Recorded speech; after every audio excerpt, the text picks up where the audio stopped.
let's see, Ohio State, Alabama, Georgia. You've got then Michigan, Clemson. Okay, those are all 5. Like, yeah, we get it. Those 5 are going to be in this thing. And by the way, all of those 5 have made college football playoffs. But when you go from 6 all the way down to, what is Oregon, 12, none of the rest of the teams in the AP top 10, all the way down to 11, have made a playoff. And again, Oregon is sitting there, and yes, they've made a playoff. It was the first playoff with Marcus Mariota. It would be hard for them. So, like, is there potential for new blood? I think all of us would love some new blood.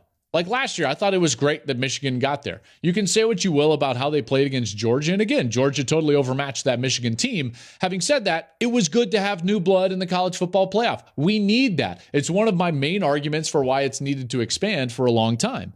But having said that, there is some potential this year. Now, you could see those 4 spots get taken up by 4 of those top 5 teams. And maybe that's not even like almost likely, but very likely. And sure, by percentages, you're probably right. Having said that, what team that hasn't made the playoff has the best chance of making the playoff? Now, I want you to be very clear about what this exercise is. This is not who's the next best team. This is the best chance to make the playoff. You've got to look at schedules. You've got to look at path. And you've got to understand how difficult that path is based on the matchups that will be in front of these teams. Okay, so that's the exercise. New blood, path, who do we got? You ready for this? Do you know the most likely team? UCLA. UCLA. Watch out for the Bruins.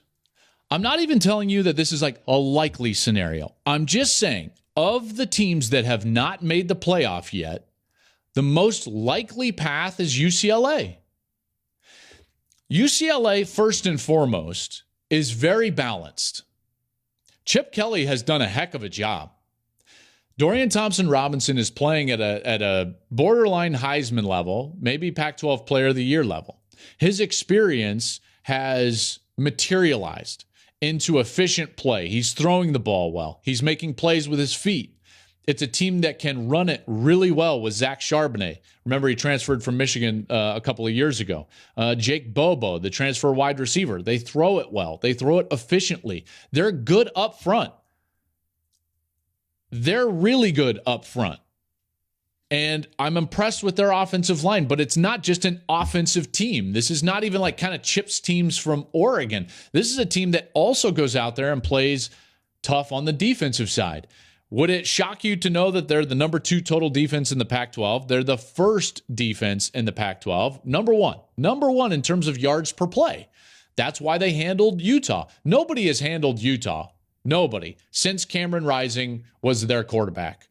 At the, what was it, 3rd, 4th game of last year. Even Ohio State struggled with him. Clearly, Florida struggled with him. And Utah should have won that game.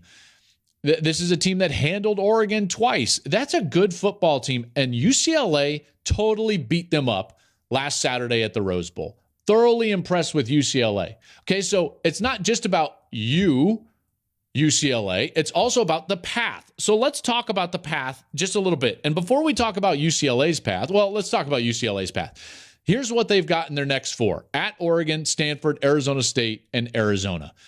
Nothing scares me all that much. Now, I know Oregon is a good football team, and they might lose. And I'm not saying that this is even imminent, that they're going to be a playoff caliber team, or even that they'll play for the Pac-12 championship. But I am telling you that it's of these teams that have not made the playoff, it's the most likely and plausible path that I can create. Nothing scares me on their schedule, and in particular USC, and more on that in a moment. I think that they've got the best chance of any of these teams to go undefeated and win their conference, and at that point, they're going to the playoff. They're going to the playoff. It doesn't matter if 2 undefeateds face each other in the SEC championship game. I still believe if UCLA, or any Pac-12 team, but if UCLA were to go undefeated and be a Pac-12 champ, they would go. They would go. The committee would honor that, and I firmly believe that. And their actual resume at that point would not be bad. They would probably have 4 or 5 ranked wins. Now you start looking at these other teams, and I know, like, Tennessee fans are all upset, and USC fans certainly are all upset. But look at the path and plausibility of some of these other teams. If you look past those top 5 and you say, okay, who's next? Tennessee. All you have to do is just close your eyes and you picture. So I'm closing my eyes. So close your eyes with me and picture. Tennessee has to play Alabama. They still have to go to Georgia and then face likely Alabama again in the SEC championship game. Tennessee would have to win 2 of those 3, and for sure the second one against Alabama. Most likely.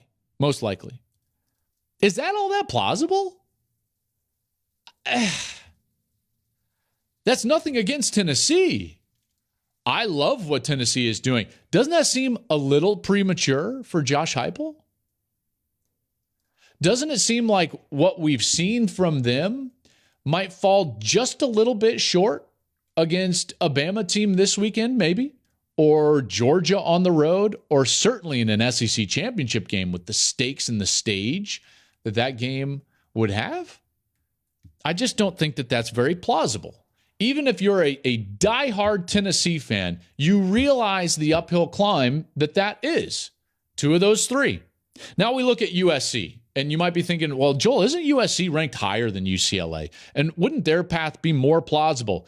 Yes and no. Here's the problem with USC is that it depends so much on their style. I talked about this on Monday. Again, you can go back and you can download that edition of the show. Their style, basically, let's put it in different terms. They have to play the game on their terms to win, because their defense is not good enough or tough enough to just go out there and stop the run. Therefore, if they're playing a close game or they have to play from behind, they're just going to get bludgeoned to death by a run game. It might happen this week on the road against Utah. It certainly could happen against UCLA. They don't have good matchups against those 2 teams, just period. So the path is less plausible than UCLA.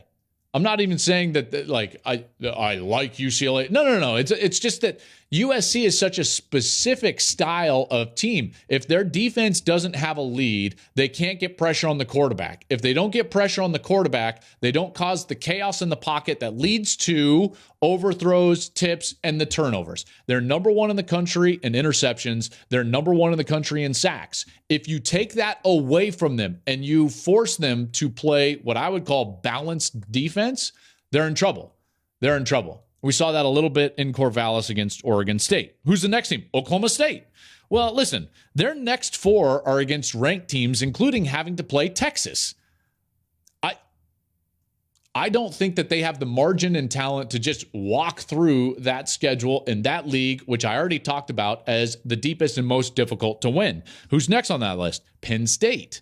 Now, Penn State would be number 2 on this list to UCLA because they only have 2 hurdles. They've got basically 2 giant matchups and maybe a third mixed in there, but they're all right here. Penn State has 3 weeks to define their season, starting this week in the Big House. They face Michigan, then Minnesota, then they host Ohio State. Great chance for Penn State. I love their matchup, by the way, against Michigan. They're going to have to play well against Minnesota, and then they're going to have the big one against Ohio State. So, yeah, it's like it could happen, and I think of these next kind of contenders is probably the second most plausible, but not as plausible as UCLA. Not with what UCLA has done in terms of balance and running the football and playing defense. So there you go. UCLA, folks. Their actual resume, when you look at what's the most likely new blood in the college football playoff, UCLA. Isn't that how you, I don't know, it's like 8 clap. I don't think I did that. Absolutely correct, but it was close. The UCLA Bruins. Hey, thanks for watching. If you enjoy that clip, make sure you click subscribe somewhere down here. From game highlights to exclusive interviews and rankings, we've got everything you need as a college football fan right here, College Football on Fox.